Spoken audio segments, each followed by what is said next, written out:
And turning now to transgenderism.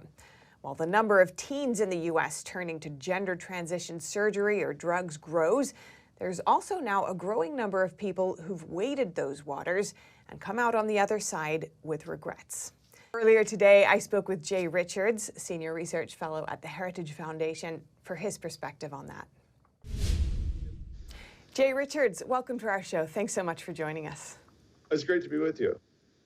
Now, a growing number of people who've received cross-sex hormones or surgeries and are speaking out publicly saying that they regret their decision. What do you make of this phenomenon?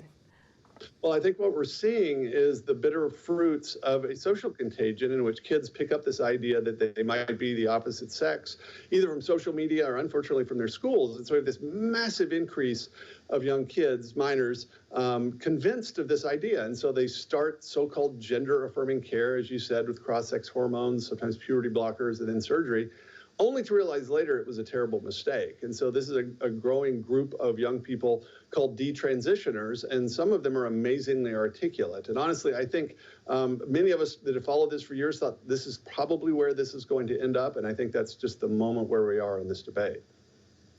Detransitioners talk about the complications that they've faced, including irreversible changes to their bodies.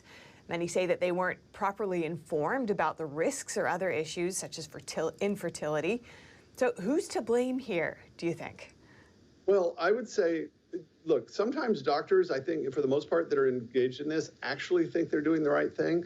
Nevertheless, they have the professional and moral responsibility to actually assess the evidence. Anyone with basic statistics could look at the lack of evidence for the benefits of this treatment. They could look at what the UK has just done in reversing course. And so honestly, I think ultimately it's going to be the doctors and the pediatric gender clinics that are on the front lines that we expect to look at the science that are not doing that are going to ultimately be held responsible. What effect do you think detransitioners talking about their struggles on social media could have on the youth? I honestly think that this will be the deciding factor. I mean, it's really sad that those of us following this from a policy perspective needed victims actually to be able to talk about this, but it was really sort of abstract until you have actual people, actually boys and girls, young men and young women with names and faces and stories talking about this. They've been already very important in hearings, in state venues that are considering these things, and they play a major role in social media because for good or ill, it's the social media platforms where most kids initially get these ideas. And so I'm hopeful that social media can also be the source where many of them first hear the other side. And the long-term effects of certain cross-sex procedures are still unknown. For example, some studies suggest that puberty blockers are not reversible. And more broadly speaking, it's still unclear based on the current research if these procedures are actually beneficial for patients.